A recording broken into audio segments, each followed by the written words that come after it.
And we are recording with Mr. Joseph Dolio and Mr. Ronald Moeller on Monday, August 14th, 2023 at 4:06 p.m. Eastern time. Because I'm lazy, I was actually going back and, now that I've been doing the show live this year, I always have to make thumbnails, and like I used to do it afterwards, but now I got to do it before. And I always go back and try to cut corners and like find the previous thumbnail. And I'm like, all right, I already got the picture, I already got like the special guest. I just need to change the background. And I went and looked at our last show of just us three, and it just said war preparations question mark. And I was like, oh, we're doing the same fucking shit again. It was just the last one was February. We were talking about like Ukraine and Taiwan and the tail numbers on air command. And I was like, we're just doing it. I was like, there's some poetic military industrial complex. Yeah, no, that was the old war preparations. We're doing the new one now. Now we're doing Africa. That's the new hot shit. But for everybody listening, please go follow these guys. The link to their Twitters are in the description. Please go buy Joe's book. He does have a radio addiction he needs to support. He is seeking help, but it's not going well. So it'd just be better for everyone if you went and threw him some money, and maybe we won't see him face down dead in a ditch. But listen, here's the deal. If you help support my radio habit, I'll be able to broadcast the FBI raid where they kill me live on the radio. So exactly. Do you want that content or not? This is the content people would kill for. See what I did there? He'll put an end to all speculation. Unlike Stephen Paddock, where they still haven't showed us what his suicide note was. You'll see it. There will be no conspiracy. But with that, have we even started moving? Because I think, Ron, didn't you say they've started trotting out the ISIS card? We got to go quell ISIS in Niger. What are we doing there? Are we going to go try to get involved there too? Well, that's one of the reasons we were already there, was the what is it, ISIS of the Maghreb, or whatever they're calling themselves this Maghreb, week. Yeah. And Boko Haram, which is actually the successor to Procol Haram from the 60s, but that's not important now. That was a rock group. God, I'm sorry. Ron's our link to the 60s. I mean, I don't know what to say. I was born in 90. This is like one big LSD trip here. I'm like, oh god. We're in three different generations of memes. You gotta read the room, Ron. Mm-hmm. Well, my room looks pretty good from where I'm read my room. But hey, fellow kids, how about that TikTok? Come on, you gotta listen, Tommy. At least our two generations, me and Ron's, aren't confused about whether they have an innie or an outie. I hate my gen. There's no pride here. There's no like, hey, that's my fuck them. Put them on the death camps. That's where they want to go anyway. Fuck them. Yeah, I don't give a shit, dude. I live in a generation that thinks it's good to ban people for hate speech. I don't give a shit about them. Fuck them all to death. So sorry, you're saying about Boko Haram. Well, let's go kidnap some schoolgirls while we're at it. Let's go, man. Nigerian schoolgirls. Yeah. No, but there's always been this problem, or rumor has it, and so what is it, Airbase 20 or whatever the cool little name is there in Niger, in the middle of the effing desert, where if you get in one of the towers, you can almost see tomorrow. It's got such great fields of view, but it's just. But the real thing is I guess, what are we talking about? And what did Claire talk about the other day about all the raw unexploded mineral wealth? And that's in there. Rumor has it they just found some oil in Niger, so we know what that means. American planes inbound. Well, hey man, God. Well, now we gotta get involved. Now now we gotta start putting that flag in your profile picture. We look really cool in desert camo. I mean, it's a rockin' color. Hey man. So I know we got to break out all those cases of chocolate chips we still have sitting around. Oh God, they were hot. They were. And I don't mean fashion hot. I mean they were. ACU. Yeah. Well, is this just going to kind of turn into like a? Is this going to turn into like a twin proxy war? Because if Russia's sending Wagner, and then now France is going to be like kind of our Ukraine, because now they're saying we're not going to stand for this. Are we going to start kind of backing them? This just going to be France? Ukraine? Already has roughly 2,500 troops in the capital. Oh, okay. Legionnaires. They hold the airport at the capital and have for years. So it's interesting. So just across the border is Mali, and Ron, correct me when I make a mistake here, but We had a coup in Mali last year where the same thing happened. As the French pulled out, Wagner pulled in, like literally within 5 minutes, they took over the bases. And that's kind of where we are. And if you look at a map, most Americans have no idea where Mali or Niger are on a map, and they're side by side. I want to make certain, though, that everyone knows that when you're spelling Niger, there is only one G. Yeah. So let's not be silly. And you know what? Here's my other big problem about this. Nigerians are people from Nigeria. Nigerians are people from Niger. Let's get this right. Anyway, so Wagner has just continued this march all the way across the Sahel or Maghreb, depending on which language you use. And they now have a path that runs pretty much from the port of Sudan all the way across to the Atlantic Ocean. So that's not by accident. I'm betting you'll probably see a Chinese train line go in. And I just don't know what we can do to counteract that. I think it's already a little too late. Big time too late.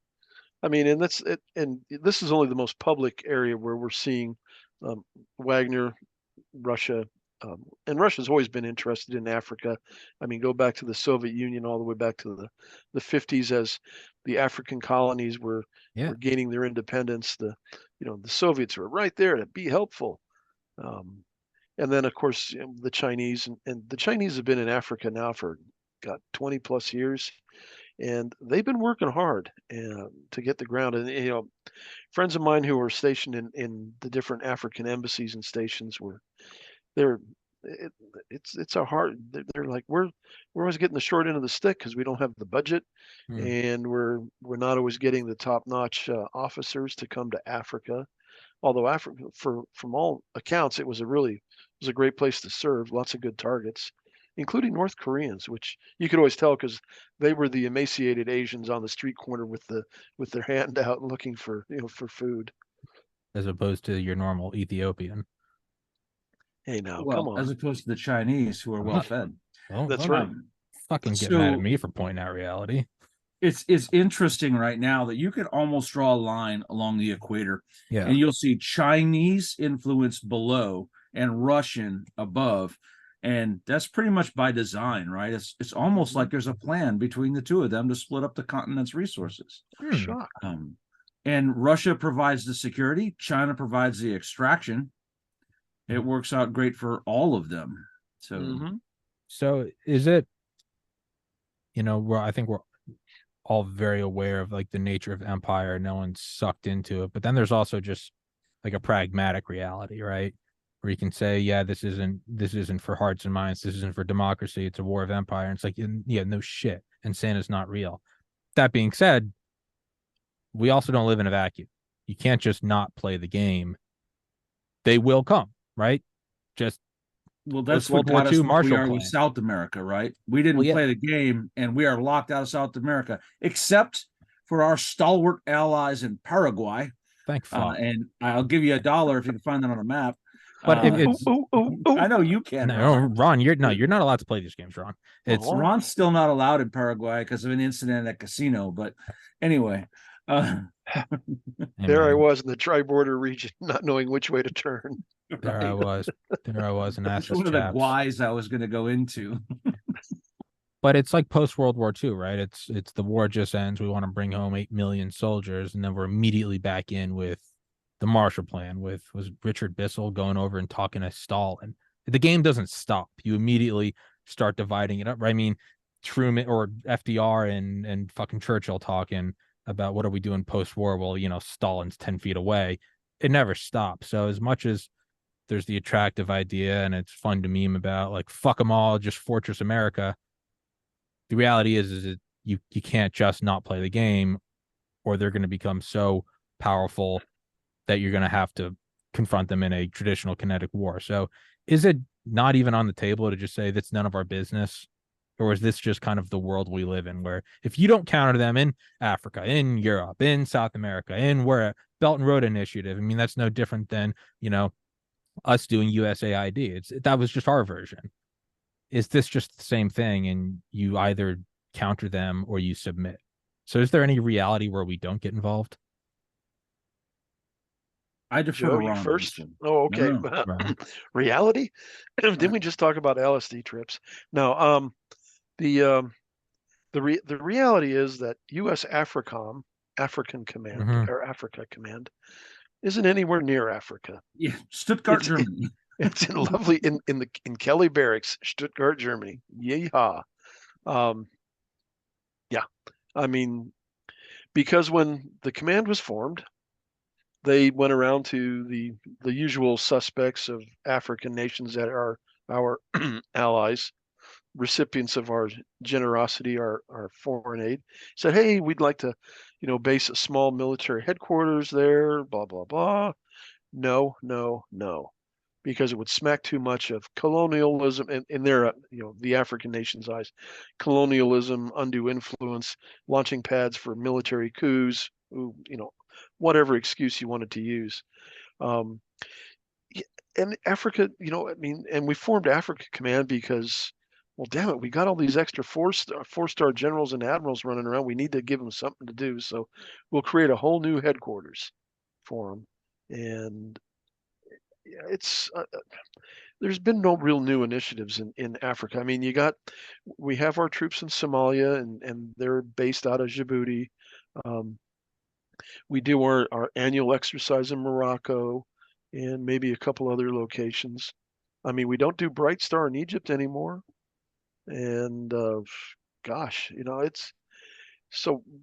Do we play the game? I guess so. But your historical analogy, just real quick, Tommy. I guess you were sleeping part of that history course. Is Stalin was the one with the plan, and you know Churchill was the one that first recognized the plan when he gave his Iron Curtain has descended over across Yep. Europe. FDR, of course, was just in his wheelchair drooling, and Cheating on his wife. Truman was getting pulled 8 ways from Sunday by the Truman was a peaceniks. fan of Stalin anyway, so Well, yeah. initially, yeah, Uncle Joe. But so, anyways, yeah, I mean, and so we were always playing reactive mode. We were always playing catch up. And I mean, in a couple of cases that worked out really well for us, the Berlin airlift, the Marshall Plan. Sure. I guess it sort of saved, and Truman, of course, sending in troops, advisors, and arms and money to Greece to prevent the Greeks from going Soviet communist. Gosh, yeah, but we've always been reactive, and Africa's difficult because we show up and we're too closely tied to Europe in the regards that, and Europe has a stigma of they were the former colonial masters. So it becomes very requires a very nuanced and delicate diplomatic hand to work. And of course, that's why we send our ace diplomat Victoria Nuland over there to do the things. I'd like to see a one-to-one comparison of places she goes versus wars that happen. Oh, please. Well, I think that's somebody out there do a meme. I think it's pretty easy. I think it's by design, but yeah.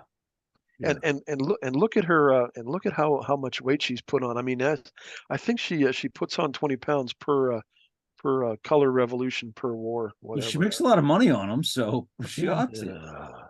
I call her the angel of death because that's literally her job, right?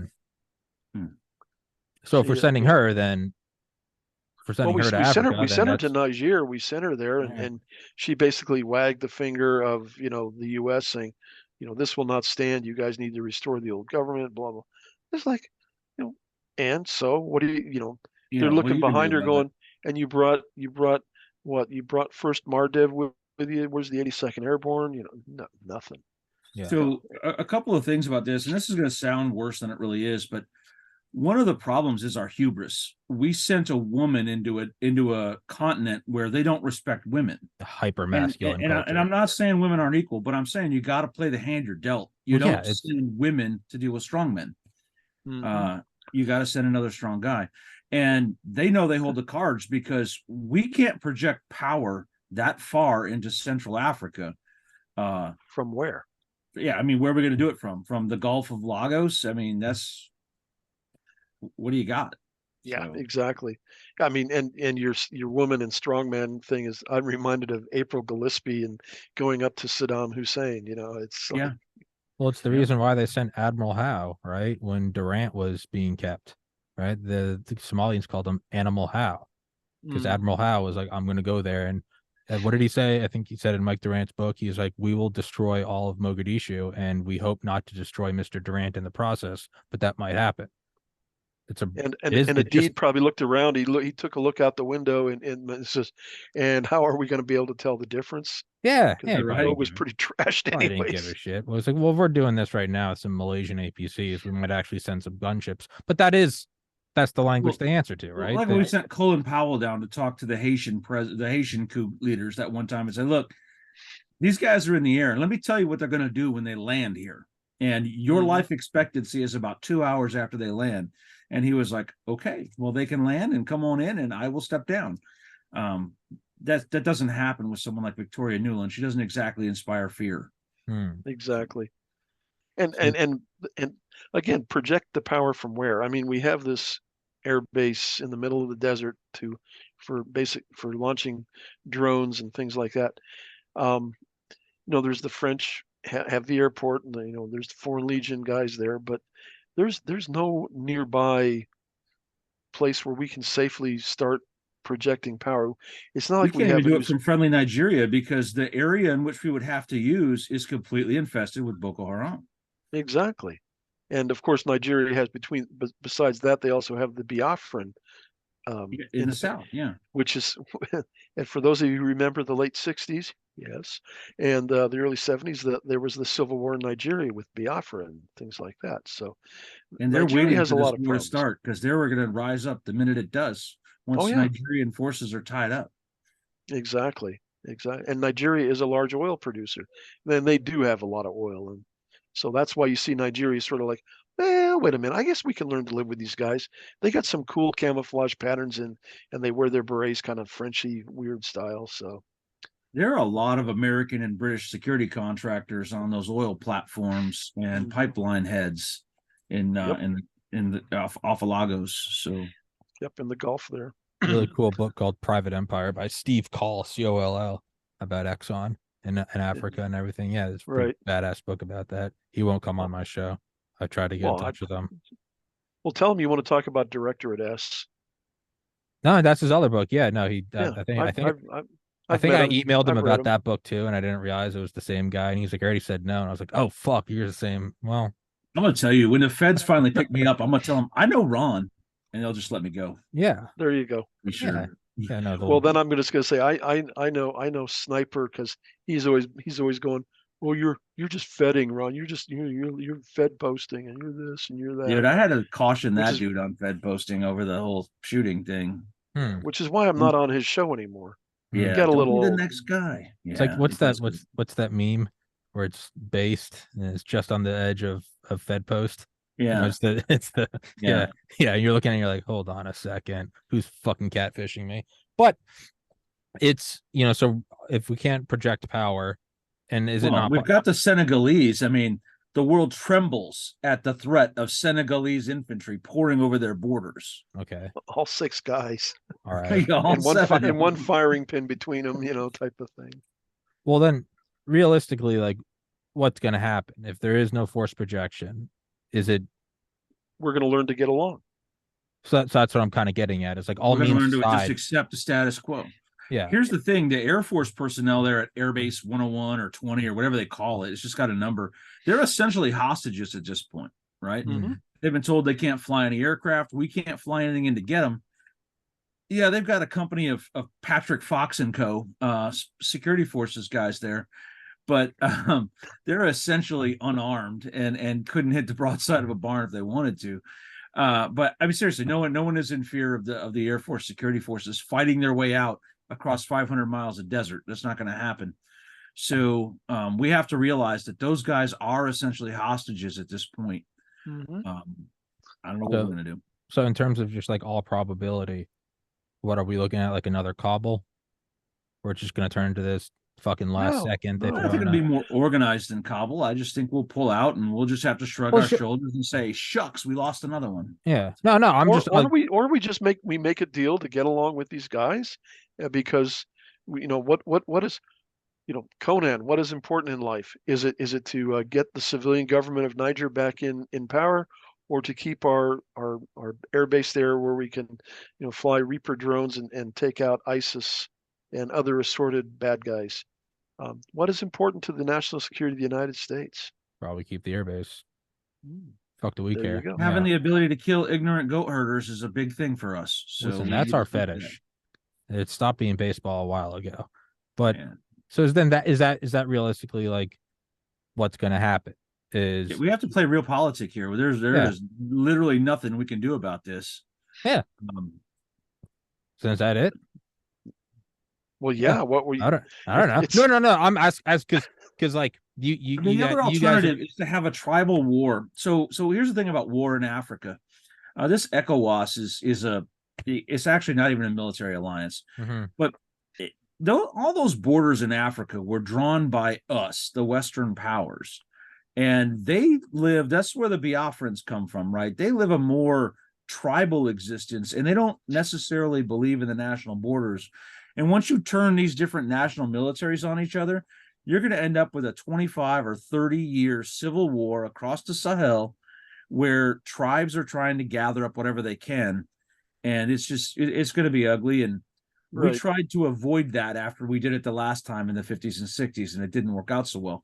I'll remind you that Africa is the one place we've had a UN Secretary General assassinated while trying to mediate a conflict. The Secretary General was shot down over the Congo by the Congolese Air Force. So. Mm-hmm. Yeah, I mean, what every national border in Africa is a remnant of an old European colony, mm-hmm. and they went across irregardless of tribes, languages, whatever. It was Stanley and Livingston got here first, so it's ours.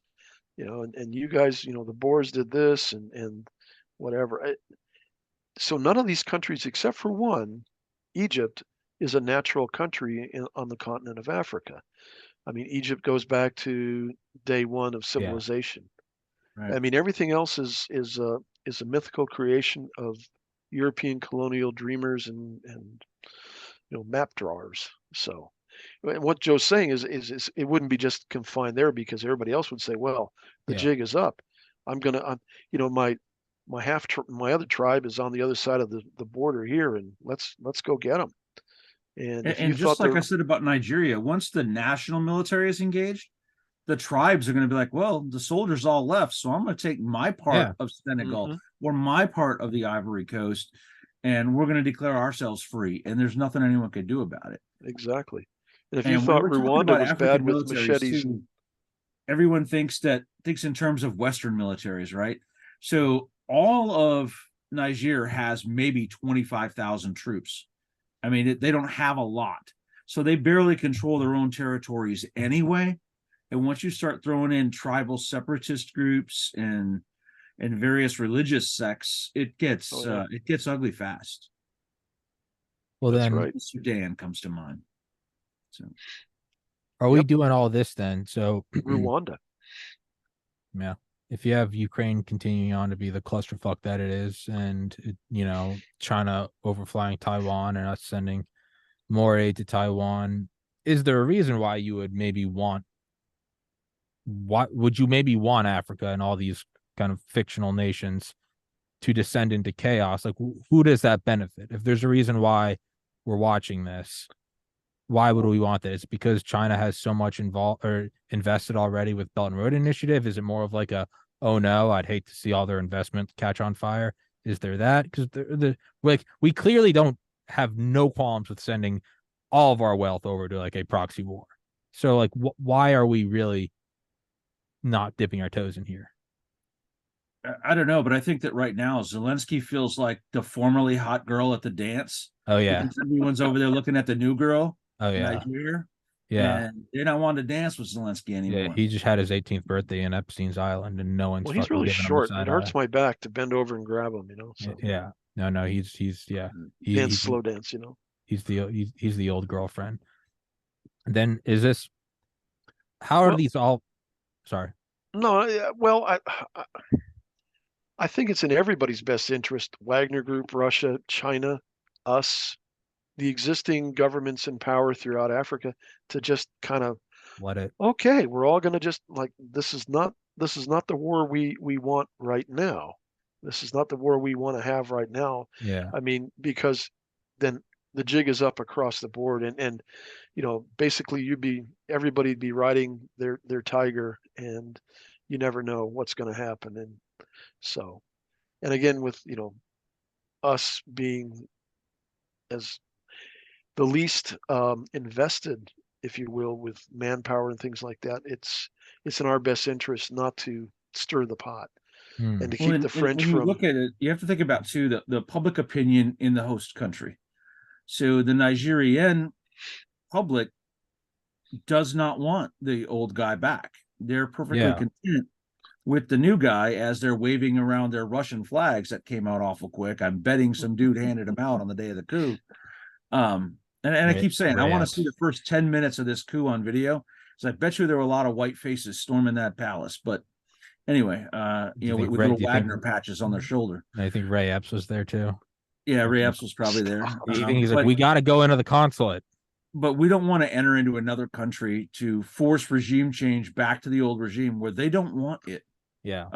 We've seen that movie and it didn't work out very well. So, multiple times.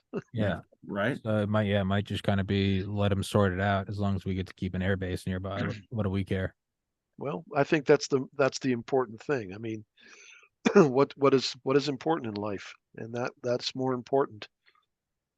And maybe from there we can affect a slight rudder guidance to keep them from going totally off the reservation. And well, I'll be honest too. We have leverage in the colonial franc.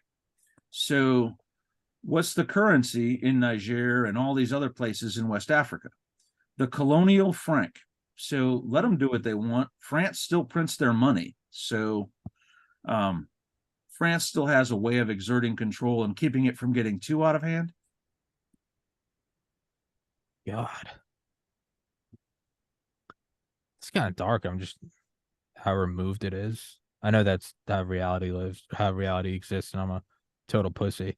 But it's kind of just dark where you go, well, we don't necessarily care, so you know, let them slaughter each other and do a couple of genocides. We'll make a Netflix documentary and say never again. But we're not doing that game right now. And you're just like, well, fuck. Well, yeah, and that's exactly what's going on, Tom. I mean, so back during the Clinton administration, Rwanda went totally chaotic, and you know, and Belgian nuns were getting, you know, hacked to death by machetes, and you know the whole, Hutus, I mean, and and everybody tisk and whatever. But we didn't do a damn thing about it, because nobody gave a shit. And you know, and here's and I'm sorry, hang on, I got this one point, Joe, and because here's the reason that, you know, Ukraine is so, oh my God, we got to do stuff, oh God, you know, and we have so many people on Twitter that are, you know, encouraging all of us to volunteer to go over to fight for Ukraine. Is because they look like us. Oh yeah, that's exactly those exactly Rwandans, man. Those Rwandans don't look like us. Yeah. Nobody gives a shit. I'm sorry. You don't see us, that's what it is. But that's what it is. McDonald's in the background. Yeah. Yeah. That's what so my favorite comedian Tim Dillon said. He goes, you know, you can only see a cruise missile hitting an ancient Syrian mosque so many times before it means nothing. You look at Ukraine and you go, that could be my apartment block. That could be my Burger King. He goes, there's a little more feeling behind it. You go, oh, white people. It's like a dog looking at the screen. That's a dog, and it turns its head. That's what we're doing right now. It was the apartment complex by my house last night when a MiG slammed into it. I did see that. That was fucking wild. And Joe got out of his vehicle and he looked around and all his neighbors were like, "Oh my God, what just happened?" He goes, "Wolverines!" That is what. No, I was actually leaving to go meet someone, and I see all these state trooper cars go by. I'm like, "Where are they going?" And I glance in my rearview mirror just in time to see the smoke rising. Oh, you saw it? That's not cool. Yeah. I don't even know what happened. So then I started getting texts from the family like, "Hey, there was a big boom." I'm like, Yeah, you remember that plane that was flying around all day? I think it just crashed. Jesus. But anyway, fortunately, it crashed into a parking lot. No one was hurt, so that's a good thing. And both pilots Yeah, they survived. ejected into the water. I mean, like God was looking out for everybody yesterday, right? They ended up in the water. The plane ended up in an unattended parking lot. Somebody's probably going to have a hard time getting State Farm to believe their Corolla was crashed into by a MiG-23. But God, stranger things have happened. that's but like such a shitty SNL skit, but it actually happened. It Jake is. from State There's Farm. a movie, Blood Diamond, and a lot of people think it's just an action adventure film, but it actually gives a lot of insight into the politics of Africa. And at one point, the reporter says something to Danny Archer, and he says TIA, right? And the other guy goes, "Yeah, TIA. This is Africa. No one cares." And you know what? There's a lot of truth to that statement. Is that as long as they're killing each other, the rest of the world doesn't care, and that's wrong. But that's the way that it is. We allowed Zimbabwe to happen. We allowed Angola to happen. We allowed Rwandan genocide to happen. And no one cares because it wasn't our people. And that's wrong. And it needs to change. But it's not going the difference between what should happen and what will. I mean, or it's the line from Black Hawk Down, where he's like, General, he's like, we don't need your Arkansas white boys. He's like, this is Africa. Yeah. He's like, what happened? Like yesterday doesn't matter. Tomorrow doesn't matter. It's like, who's in charge right now? They don't give a fuck. And that's what, and again, it's not objectively, no, it's not right. But then it's also just realistically like, it's what it is, man. Nobody gives a shit. You're not going to get the barista to put a Niger flag in their Twitter profile. They want Ukraine because the chicks are hot. That's it. That is it. Yeah, they're okay. What are you still looking? Are you still in the market? What are you talking about? No, I can't get anyone to respond. They're all like, stop contacting me. This is the FBI. Stop ruining they'll use all these buzzwords. Like you gotta stop trying to sell us SAM sites and shit. Well then I guess lastly, if we've kind of going from Africa to Ukraine, I haven't looked into it nearly as much as I should. Is it escalating in Taiwan that we've actually started with like aid packages, or is that kind of the back burner? Is that the weird middle ground that they kind of look like us? They don't look as much like us, like Ukrainians, but they look more Africans. I think China's turning up the pressure on them with their constant exercises. They're running one right now because the Taiwanese vice president is coming to the U.S. and South America. I think that I don't think you're going to see an invasion. I think you'll end up seeing a blockade at some point, and that's what all these drills are, is to condition them to having a bunch of ships and planes flying around. But one thing of note did happen over the last couple of months, and it was that they had a complete drone encirclement at one point of the island, and that's never happened before. They took 2 drones, flew them all the way around Taiwan, and they've never done that before. And I think that was to send a message to the Taiwanese command that, hey, man, we can do this. Yeah.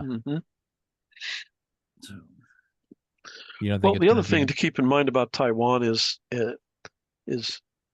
I remember reading somewhere that there's a strong minority in Taiwan that doesn't give a shit. They want reunification. They would rather reunify. Yeah. They will not fight for their country. They will fight for mainland China, or they will just passively sit by and irony of ironies, it's the Kuomintang, the KMT, the original resistance to the Chinese that are willing to do this.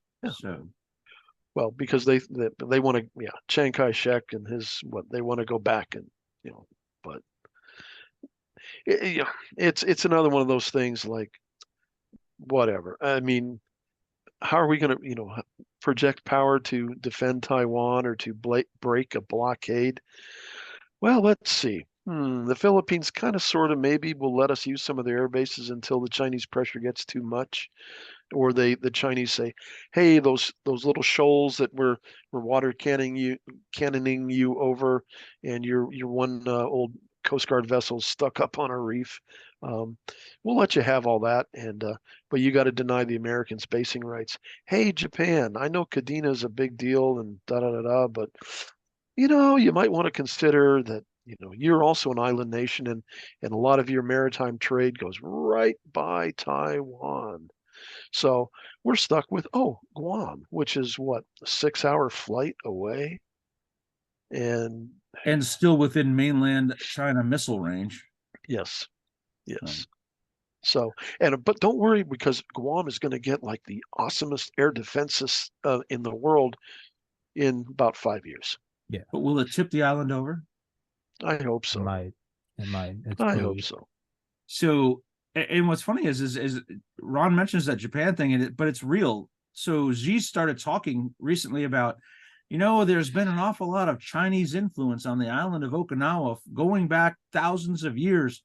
That's their usual threat that lets people know they're interested in something. And it was a warning to Japan that if they continue to be friendly with the U.S. and South Korea in this, they might make a claim and start the same maritime militia moves on Okinawa that they've been doing elsewhere. And the thing that Ron references is actually kind of a big deal to the Philippines, but not to anyone else in the world. But there's 60 Filipino Marines sitting on this former Coast Guard vessel that's stuck on a submerged shoal. It's not even real land, and they don't have any food. And China's keeping the Philippines from resupplying it, and they're using that exact negotiating tact that Ron said. Hey, listen, meet us halfway. We'll let you keep your stupid derelict ship that doesn't even have any defenses, but we need you to stop letting the Americans use these northern bases. That's a bad combination right there, and they'll get it. And there still is the New People's Army. That's there's like the remnants of that Chinese can clandestinely supply with weapons and money and whatever. And they're it's just south of Okinawa. There's a couple of these little teeny, I don't know, islands, I guess is the polite term, that are in contention between China and Japan. So it's another one of those. What's important in life? Where do we draw the line? And if the Taiwanese population isn't willing to declare, hey, mainland China, stay away. We'll burn the island to the ground or down to the water line. If you invade, you'll inherit nothing. Then why should we risk anything? So, well, China's got a lot of leverage. I mean, if Russia, you mentioned the Senkakus that there's a dispute between Russia and China. Thank you. If they offered them the Senkakus at the same time the Russians offer to give back the rest of the real islands to Japan, Japan might be like, hey, this is actually kind of a good deal. It's a win-win. We made out like a bandit. Yeah. Like a ninja at a geisha dinner. Woohoo! Or something. I don't know. Shit. I've never been stationed in Japan. So sorry, have we depressed you accordingly there, Tommy, or the meds are the meds kicking out? No, I don't give a shit. Yeah, no. Can I give us a happy story? Oh, you're like the president. No comment. No comment. I don't give a shit. No, I'm just thinking with all these things, you then have to, right? You'd have to ask Japan, you'd have to ask Taiwan. At a certain point, it's like, yeah, well, why wouldn't they look at their potential deal and go, well, what am I? All right, you have a hyper-nationalist Nazi Germany. Well, once it starts going down, you got a bunch of guys going, well, where's my actual deal? Do I want to go to the United States or Soviet Union? And they start being very realistic about what they can and can't do. You have these nations that they are submissive to us because that's been their best hand. Sure, it might have been the only hand, but that's been their relative best hand. They might start looking at it now and they're like, well, how much of our trade does go in the Taiwanese Strait? What do we really care? And sure, you could zoom out on a much bigger scale and be like, well, that's that's the Chinese Communist Party isn't exactly human rights friendly. But yeah, you're also asking a bunch of people where it's like, yeah, they may not necessarily care about some high-minded 50, 100-year idea as much as it's just like, am I really going to go enlist? Like, no, I have a wife and kids. What do I give a fuck? It's more so interesting. I'm just kind of contemplating it. All right. All right. Let me cheer you up with a story of resistance. So today is the anniversary of the death of a guy named Saint Matthias Kolbe from Germany. Okay. I learned this doing a reading this morning for the study I'm in. He was a Polish priest during World War II, and he's considered the patron saint of amateur radio. So sad hams, there you go. There's your guy. He ran an amateur radio station at the beginning of World War II, and for that, he was arrested by the Nazis. After he was released, he continued to use his monastery to hide Jews and help them find their way out of occupied Poland. Eventually, he himself gets arrested again, ends up getting put in in Auschwitz. Right. So while he's there, a guy escapes, and so the Germans come in and they pick out 10 Jews at random and said, "You guys are all going to be killed." And the saint says, "Hey, man, let me take his place. He's got a wife and kids. I know I'm not a Jew. I'm a Catholic, but let me take his place." And the Germans are like, "All right, cool. Well, we're going to starve you 10 to death. We're going to put you down in the dungeon, and you're going to die." So 6 of them do die. 4, after 3 weeks without food, are still alive somehow. There's the miracle, the church says, right? So they decide they're going to kill them by lethal injection. And of course, the 3 guys are all, they go into it, resist. "Oh my God, don't kill me, don't kill me." But not this father. When the Nazis walk into his cell with the lethal injection, he rolled up his sleeve for him and said, "Put it right there." And he died like a champ on his feet, not cowering and asking for forgiveness from them, right? Be that guy, right? Yeah. Be the guy who continues to resist no matter what, but doesn't do so in a crazy and violent way. He just refuses to give in to them. And in the end, yeah, they killed him, but he stood there like a hero and a king. So take that story of strength, man. Yeah, I do like that, and there is great peace in it. I mean, even today, just kind of was driving home from New Hampshire, going by this like cemetery, and there's this giant fucking like mausoleum. It was clearly some rich dude, but even that was just kind of caved in, and just vines growing over it. I was listening to a podcast and actually ended up just turning it off and just kind of trying to sit with God, meditate, not plow my car into a tree, but try and do those 3 things together. And I don't think it's depressing to think like that, is how finite this existence is, and everything we're talking about. I mean, I'm in an apartment in Maine. We're jumping around. We're talking about like the economics of Japan and what's going on in South Africa and where Guam is and what about AFRICOM. And that alone is like a great metaphor for just how detached most of this life is from that which, as Ron keeps saying, what is important in this life. I went up and saw my mom and my cousins and my brothers. I can't remember the last time we were all together. And yeah, I, hurt my neck shooting a gun because I'm a pussy, but it was still something that was just like, yeah, you know what? I spent all day yesterday with a heat pad and an ibuprofen and made the mistake of telling Ron and Joe what happened. But just that little kind of minutia was like, hey, this is why I moved up here. And that is kind of what matters. That is kind of what matters the most. So I guess, so Ron, you're saying, did we thoroughly depress you? Not really, man. It's, one of the great things about this podcast is, for one reason or another, it has kind of, it has facilitated my journey back towards a relationship with God. And I know that's not for everyone. I'm not proselytizing, but no, to what you're saying, Joe, there is some deep peace in that, and there's something to contemplate. But yeah, so I don't think it's greatly depressing. Now, that's not religion specific, right? There are heroes in every religion.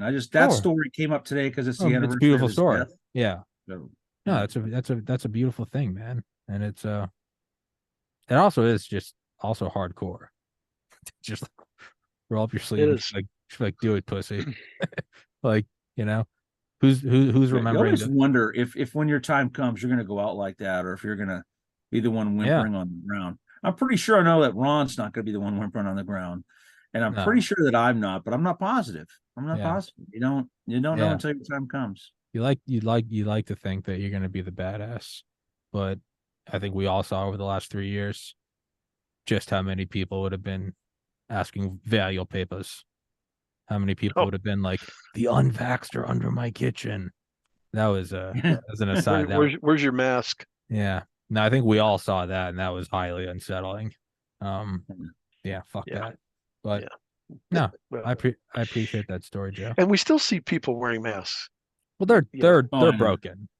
They're broken. They are, and I just look at them and they catch me staring at them, and I just shake my head, going, well, you look you pretty slow. I guess I can outrun you from the virus. Ooh. Yeah, Now Right? those are those are broken people. Is the virus in the room with you right now? Is the That's what I virus just touching you asked. right now? Is the virus a conservative? Does he not like you? Did it misgender you? Is he voting for Donald Trump? Yeah, Oh God. those are broken, sad people. Um, well, yeah. So we wrap this one up. I think we've run the natural course of it. If it's all fucked and find God. That's kind of how I've been wrapping up the vast majority of my podcast for the last year. Is Mm-hmm. yeah, no, great topic. Thank you, General or Doctor or whoever. It's all fucked. Find God. It's kind of Well, a blank. find your inner peace. Well, sure. Make and and have a plan. I mean, I think Joe did a wonderful nature walk the other day. Like he says, "Oh, look, poison ivy, poison oak," but I won't be on camera because I'm itching a lot. But he had a nice, what was it, about 3 minutes long? Just about 3 minutes, yeah. Yeah, and he was just talking about the gentleman in Utah, and that and about how don't be a dweeb, don't invite pain and stupidity to your doorstep, but don't be smart about it. So, Don't. The and important thing is like I said in the video, is you have to deal with life as it is Yeah. today, not as it should be. You Yeah. don't have freedom of speech anymore. Just stop Yeah. it. Stop acting Yeah. like you do. It doesn't And mean bend we over. need every single person involved in this fight, whether it's at the ballot box or wherever else. Don't self-delete, man. We need you yeah, Yeah. all. Yeah. and you better not bend over, Tommy, because we know how your neck hurts. Yeah, So, it is. So I mean, I'm gonna have to whoever's gonna fuck me next, they're gonna have to provide some chains and stuff with neck support. I need Dude, a I've got a Jerry. lot of work to do with you. Can I Yeah. recommend a series of books for you? Yeah. I thought you were gonna pull out the Bible. I thought you were gonna say, let's start with the very basics, you fucking heathen. Listen, I'm so tactical that even my Bible has contour lines. See that? oh, geez. You're a good man, Joe. Hey, but so speaking of freedom of speech, or do we want to talk a little bit about the small town Kansas newspaper that is Yeah. suddenly under the gun, What? and the 98-year-old publisher lady or co-owner of it, whatever, she was so traumatized she actually passed away because it just I have she no couldn't idea what you're believe it. talking about. It was a week of killing old people in America. Okay. Well, can you elaborate? Oh, you don't? Wow. Okay. No, I actually have no idea what you're According to talking about. this small town paper is, I guess they actually had um, the rarest of rare breeds, an investigative journalist on their staff, and he or she had gotten a tip on a DUI arrest of probably one of the political, honchos in the county, the town, whatever. And well, they somehow the police found out about it, and they got one of the local judges to issue a warrant, and they arrested the reporter, and they confiscated his phone. They went into his, I mean, they just really rampaged through the newspaper's offices and everything. And folks, if I get this wrong, I apologize. But nevertheless, it was pretty egregious. And the small town police force is like suddenly realizing that, oh, but it, so this is when people blindly say, hey, back the blue, and I got my little blue stripe sticker on my vehicle, and I support my local law enforcement. Yeah, you know you know it's That's a not always scale. that way, That's a because, sliding scale. and especially in small towns, small towns are I live in a small town, or outside a small town. um it can be very what's the word I'm looking for here? It can be pretty touch and go as far as Yeah. police, sheriff, using intimidation, because Hmm. it's your neighbors. And And on a side note to that, this city just outside of Boston, one of the suburbs, the mayor was just caught giving a list of her political enemies to the police chief for surveillance. But the worst part is the police chief asked her for it. And so we're at a point where they think this is Jesus. perfectly okay. right. And it is not. That's not how we conduct investigations. And that's not how we do things, but it's there. I want to point out on the Kansas story, if I go in and I rob a grocery store and an old man gets afraid during that robbery and has a heart attack, I'm charged with murder by the felony murder rule because of my illegal actions, someone died from any cause. It's therefore a murder. How does that not apply here? Yeah. And let's carry it a step further, and not to Fed Post, but if there was video of this man in Provo, Utah, raising up a rifle at the FBI, you'd have seen it by now. Oh yeah. Yeah. Yeah. You'd expect me to believe the FBI didn't have a single camera going? Yeah. If you say if this guy stood up. What'd you say earlier today? Everybody had a body cam. I mean, the FBI guys all walk around with body cams. I mean, everybody has their own little GoPro or whatever these days. You would have even seen if it's not the an official one, right? I've got one that's the size of a pen that goes in my pocket. Yeah, you would have seen the video justifying it. Yeah. Yeah, they've been on the news talking about it. That's a great point. Yeah, you would have 1,000% seen the even if it was just a single frame, you would have seen that, but you haven't. And you haven't. Yeah. And they haven't said a word about it. So yeah, that's well, the FBI is in Hawaii right now. It's kind of weird. The FBI is taking over the whole wildfire thing. You ever seen that before? Yeah. Well, when it's arson, yeah. Well, yeah. Yeah, because we know Hawaii 5-0 can't do it. Security. Yeah. Yeah, Maui national security. That's kind of an odd thing when you see the FBI. There are actually a lot of laws that apply to Hawaii only, so this is true. There's a huge NSA center out there, yeah. Well, that's on the island of Oahu, though. Yeah, Maui doesn't have much, except nice beaches. Yeah, volcanoes and volcano. Yeah, small volcano. That is the big island has more of the volcanoes, though. Yeah, so. That is kind of fucking weird, though. The FBI taking over a wildfire investigation. Well, the administration has to show they're doing something. So, what'd you say, Joe? It's because they know exactly how it started. Well, yeah, that was their informant. That's holy conspiracy theories now. Come on. No, I'm not one of these. I upset the directed energy people, and they are worse than the Bitcoin bros and the directed energy retards. They'll get you. Been on me. It's not a directed energy. It's probably an arson by an environmentalist. You don't need a satellite from space lasers and weather machines. Because there's been a bunch of tweets by Hawaiian environmentalists and others saying, this is all, this is because of climate change, and everything. And everybody's going like, it's always hot and dry this time of the year in Maui. And they might have something to do with the hurricane that hit exactly as the fire started. Right. And they so yeah, it's fires are those are the same people that tweet like do you believe this? And it's like a photo of like a derailer on a train, and they're like, how many of these are accidents? And it's like, that's not like a conspiracy. That's called a derailer. But you can't help those literally people. Its job, yeah. Yeah. They post a picture of like a laser beam hitting Hawaii. I'm like, as someone that does Photoshop, that's offensively retarded. Like, I could do that. And they're like, question this, question it now. Follow me on my Q Patreon. Trust the plan. So, yeah. You don't need, and like Occam's razor, man. I wasn't going to say it, but Tommy went there. There is a direct 1-to-1 ratio there. Yeah, no, but there's also just like the Occam's razor. They're like, it's a highly secret NRO satellite using, and I'm like, you don't need that. You just need a newspaper and a lighter. And they're like, it's what happened. And it's like, there doesn't need to be a space-based laser. They're like, this is the YAL Boeing used in 2004 to shoot down ICBMs. You could just go dump some fucking kerosene on there. But I don't know. I'm also trying to make peace with the same accounts that every 12 hours tweet Donald Trump is still the commander-in-chief. So maybe I'm the retard for arguing with him. I just ignore him.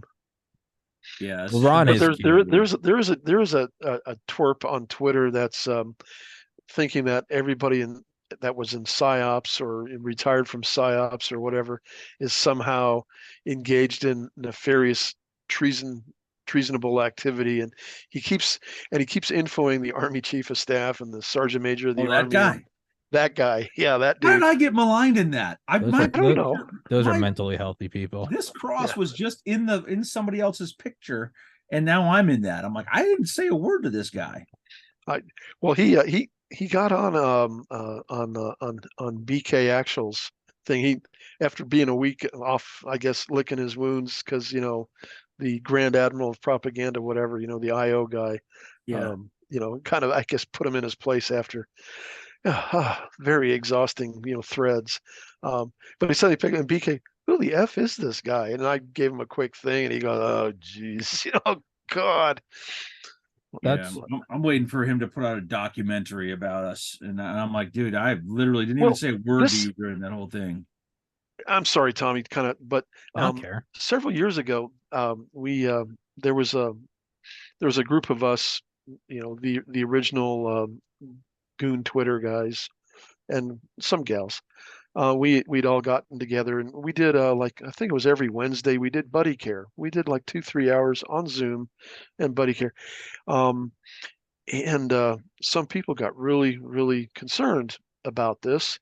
And the protagonist, the host of this buddy care, um, well, he's an Army reservist, and well, they found out what unit, and so suddenly we couldn't do it anymore, at least not with him and other people took it over, and it kind of got unfocused. And I mean, we had a lot of people on there like, well, I'm not really a veteran, but I like you guys, and I'm so glad to be here. Hey, look at all my cool guns and stuff like it was. It got really weird. It went down a wrong path. Yeah, It did.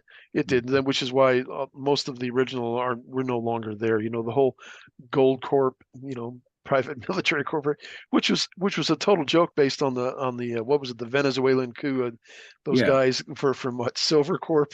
So Silver Corp.